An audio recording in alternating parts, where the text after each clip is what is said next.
Welcome back. This is a special edition of Card's Future of the Week, and almost everything in this podcast is different. Usually we have one guest. There's two today. Welcome. Usually we speak German. This is English. This is our common language. And usually we record in a studio in Leipzig. This is a couple of thousand kilometers away from Leipzig in a very special place, and the place is part of the story. And we will take you, dear people who love to listen to this podcast, on quite a journey through space and time in this podcast. But let's start in the beginning. You could also say this is a report for a formal project funded by the European Union under the name of Erasmus+. Because we three and a couple of people more, conducted a project under this program. And the project is connected to this very place. We are in a museum. You might see it behind me. You might have guessed. And we learned something here. Martin was part of this discovery, of this special moment where things began. Joaquim is the head of this museum and the surroundings. We will talk about that. First of all, let's introduce everyone here. My name is Michael Carvalho. I'm host of this podcast, Futurist, based in Leipzig. Martin, welcome to this podcast. Please introduce yourself. I'm Martin Wittau. I'm Vice President of the German Federal Association for Sustainability, or in German, Bundesvereinigung Nachhaltigkeit. And my main task is to conduct workshops, to conduct educational programs in the vocational education and training sector. Joaquim.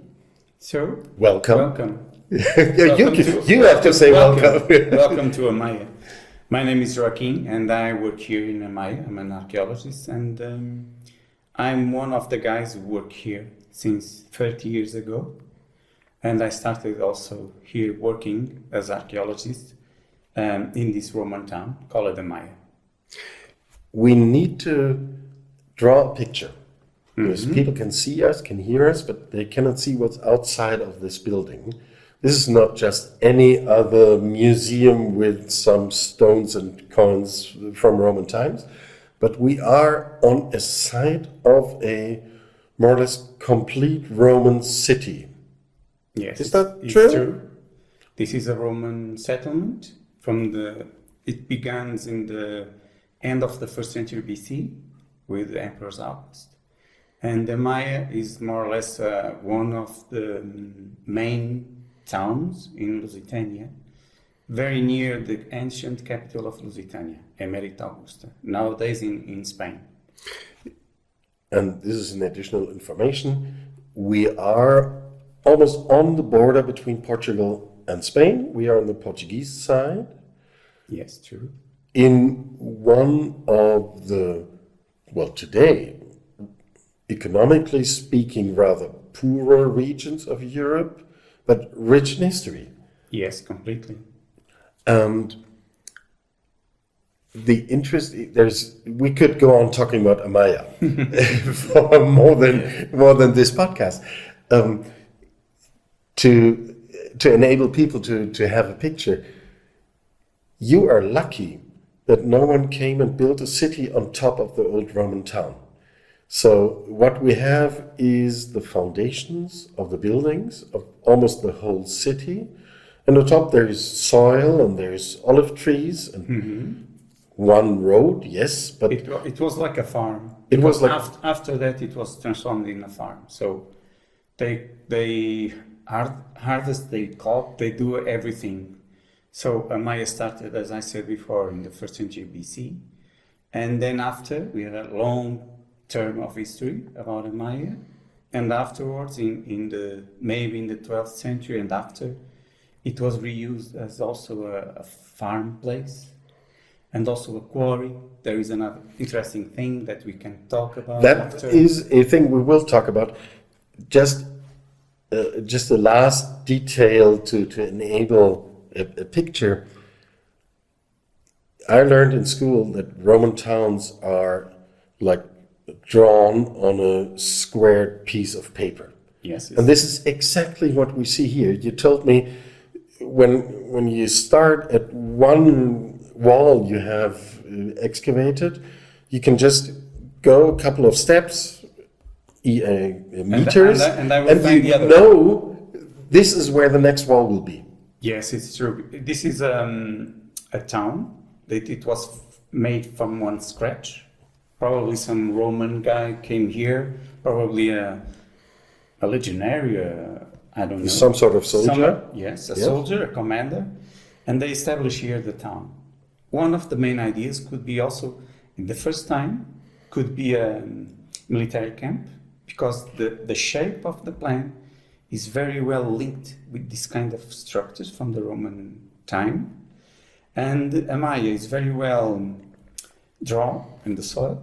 So we have the surrounding city wall and 25 hectares. So each street, each quarter where the people lived has always the same pattern, always the same module. It's very interesting. That's why we say that Ammaia was made only in the beginning by the Romans, because normally the previous settlements from Iron Age are not like this. And differently, they are not.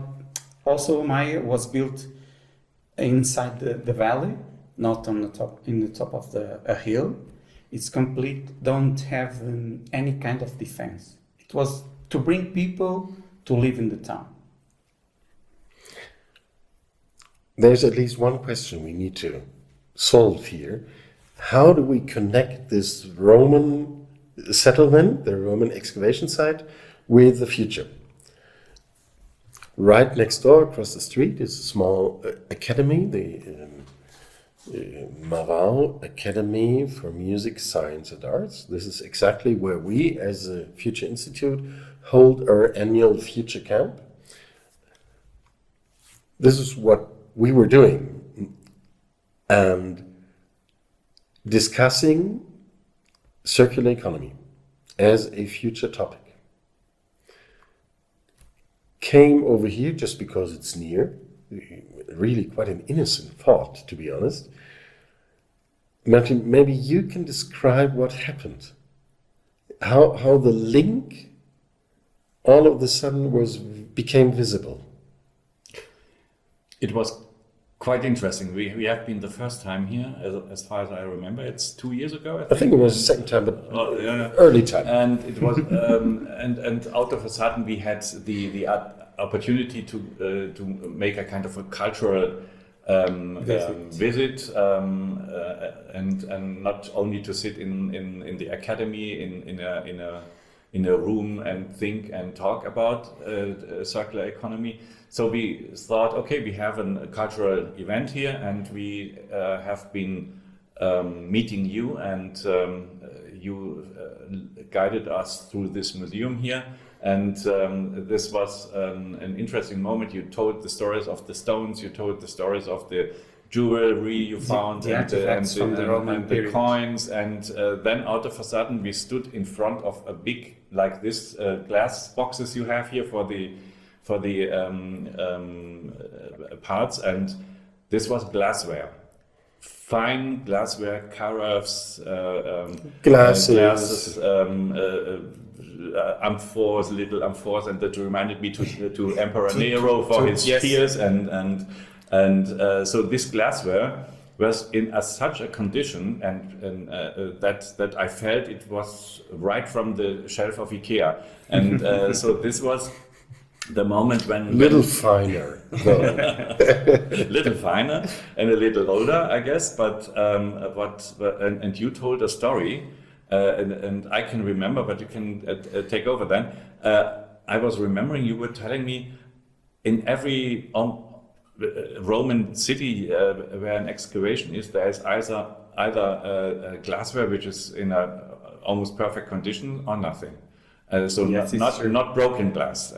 It's very difficult to discover small pieces of glass because normally at that time in Roman period they already do recycling because they collect small pieces of glass and took them to the guy who will melt it again and redo another bottle or another dish if they want. So it was a recycle. The things were not so, people don't have so much more glass, so they reuse and they recycle everything, almost everything. Which was the first idea about what is circular economy actually about. What if you hear circular economy, what is it about? This is the reuse of things and looping it back into the production system. Before we move on to that, I really want to stress this point. It's not because you have not been busy enough or have not been looking hard enough. You have no broken glass because there's nothing there. Yes. That is, to be on the point, that is the simple. Yes, it is. And still, we try to draw a picture. We have an abandoned city here. We have all the houses are torn down. The streets are torn down. Everything is in bits and pieces. Everything was collapsed after. Of course, but not the glass. These ones, no, because they use it in other places. Yes. In the cemeteries. But for instance, in a house where the people lived before, normally we don't find nothing glass. Sometimes, yes, we found, but not the complete piece. Yes. Made in Yes. scratches, but it's only outside that we can find it, as you said also, Martin, because we have one of the best collections of glassware from the Roman time, at least in Portugal and more or less in Lusitania. Of course, we have this kind of materials. The glass is very well preserved. But one of the things that we know also, some probably not only one, but several people worked glass here, because one of the main things they collect in the region, in the territory, was also the quartz. Quartz is one of the main things to melt and to make glass.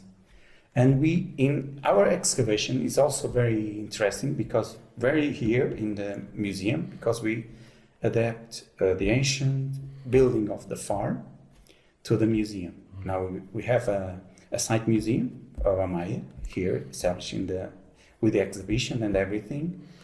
And it's very, I think I didn't told you this before.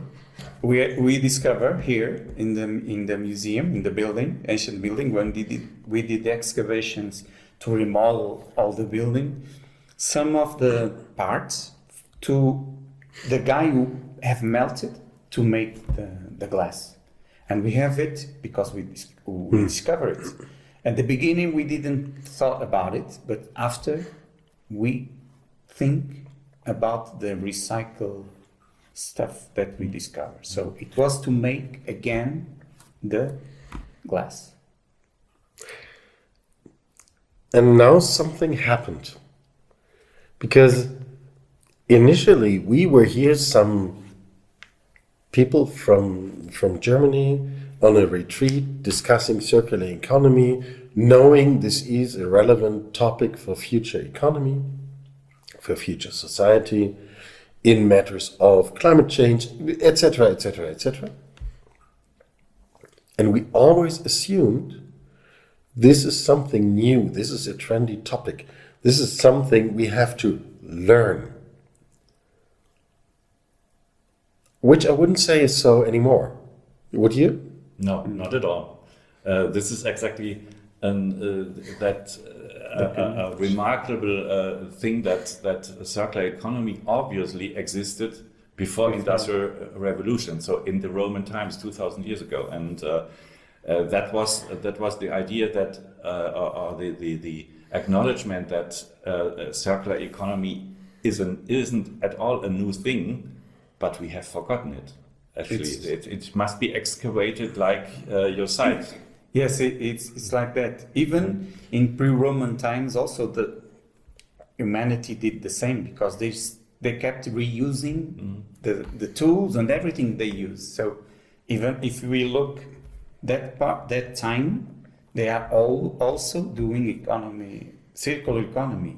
So, but of course, in Roman times, the scale is bigger, because we can think the Roman imperium as all the Mediterranean basin, because at that time it's more or less like today. Nowadays we have European Union, and if you have a rather look to the map of European Union, it's more or less the same as it was in the Roman time, except north of Africa and a small part of Eastern Asia, because in the Roman times it was all the basin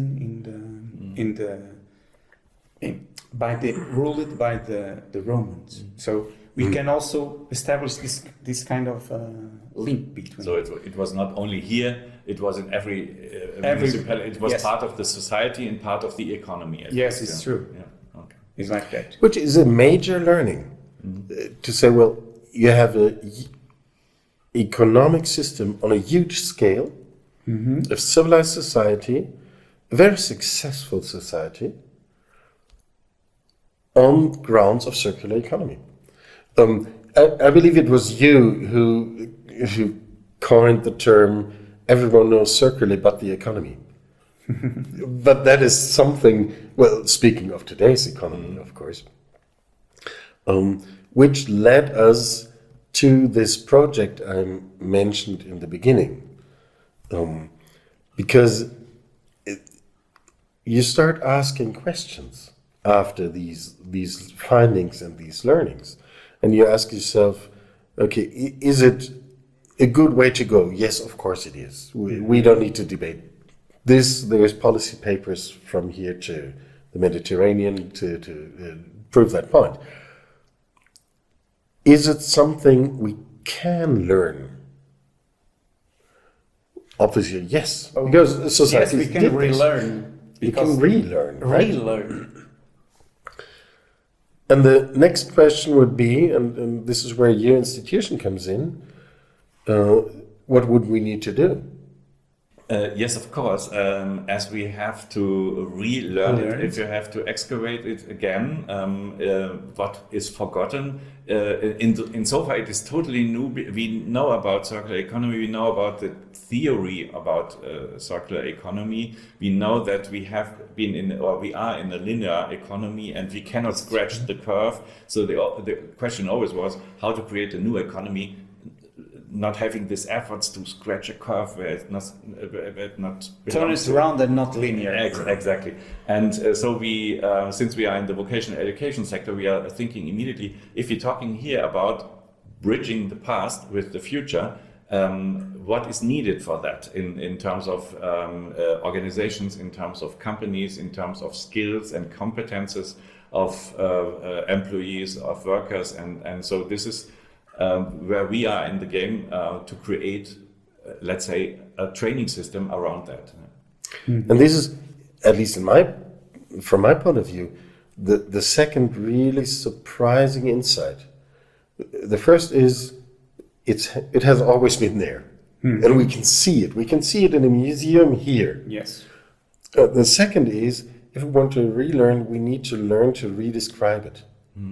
Because if I would try to explain what should someone learn to be able to work in the sense of circular economy, there's no common ground to do that. Not for single professions, and even more, not across Europe. So imagine you would meet a Finnish carpenter or someone who came here and said, well, I know circular economy. What on earth do you mean? And that is the point we discovered, to say, well, we should really give it a go and develop something, develop a place in the end. And we should discuss this spot because something should happen here. It's a very inspiring and special place. We can recommend to everyone who's hearing this to pack his or her suitcase and come here. Of course, goes without saying. But I think we should lay the foundation for something really special and valuable here. And this is something I would discuss and like to discuss in the next minutes. Maybe, Martin, you can go first and draw your picture of the European Circular Economy Academy. Good point. There was a couple of years ago, I think it's 20 years ago, there was somehow an attempt to establish such an academy already, but it somehow floated away, and this to rethink on the pile of things to do. Yeah. The global pile. Because we have talking about climate change, we have talking about sustainability, and we had struggled to explain people what is sustainability already. So the circular economy was not so much in the mind of the people, but nowadays we have from the European Union the strategies, we have the regulations about that, we have to strengthen all the topics around that, and as we said, that everybody can do circular, but the economy, it means that especially in the economy, when in the recycling industry, a lot of people in the recycling industry are thinking this is a kind of an extended version of recycling, but what is behind that? So this is somehow what is needed to be explained. There's product development behind it, there's design behind it. This is all in order to reuse, to repair, to recycle, to bring it back into the production process, and so on without. And this is the special thing about circular economy, without the loss of quality, because all recycling has a loss of quality. And this is something where we thought this could be focused here in a kind of an academy setting, where we think we can have theory and practice, or the, let's say, the visualization on it on the very same place. It's kind of 100 meters away from here. So this is something which we try to bring into a concept, which we achieved. At least we have a concept. We started now with a small scale project, but the overall goal is to establish this. Not only to think about this and not only to start with this, but to establish it and to bring people here to create a setting where people from different professions, from different sectors, and different approaches, and also different kind of you have the company's leaders, you have the workers, but you have also the trainers, either in company or in vocational educational schools, and to bring them to the idea, or closer to the idea, what is circular economy, in order that they can fulfill their tasks. And this is something which we developed in different stages. So from the very beginning to the structural integration. In my perspective, there's at least two sides of this. On the one hand, we need to do research. We need to really do research on how to learn and what to learn. We need to describe it. We need to integrate it into curricula in different schools and professional trainings of all sorts. And that is a huge task, because from country to country we have different systems, we have different logics, different expectations, and we need to establish something that is combining these worlds. And standardizing. And standardizing in the sense of bridging gaps. And on the other hand, I think it's important to create a place where things can really happen, where we can work on practices, where we can try things like a laboratory. And that is the connection to Ammaia, I think, the connection to this excavation site. Yes, also to explore the identity and the way the people did it before, in several centuries before us. That's, I think it's the best option. And as also, if we can think 50 years ago, our grandparents already did small things in circular economy, because everything they collect, they reuse. But most of the companies after that, they only think in profit, other things, and everything is linear, as you said, Martin, before. So maybe history also can bring a background, a cultural background for the people to learn to the future. I can also say this. In our excavation campaigns in the last 30 years, I know that we already discovered several artifacts that nowadays I don't know what the use was for. So we need to relearn again, have a look for it. Probably when we are doing also some, nowadays everyone is thinking and doing different things, better things. Probably we have some artifacts from 2,000 years ago that we let to use. Which brings the solution already of things we don't know anymore. And we don't know it. Yeah. So maybe there is innovation an innovation in the future from the past. For me, what you describe is, to be honest, full of magic.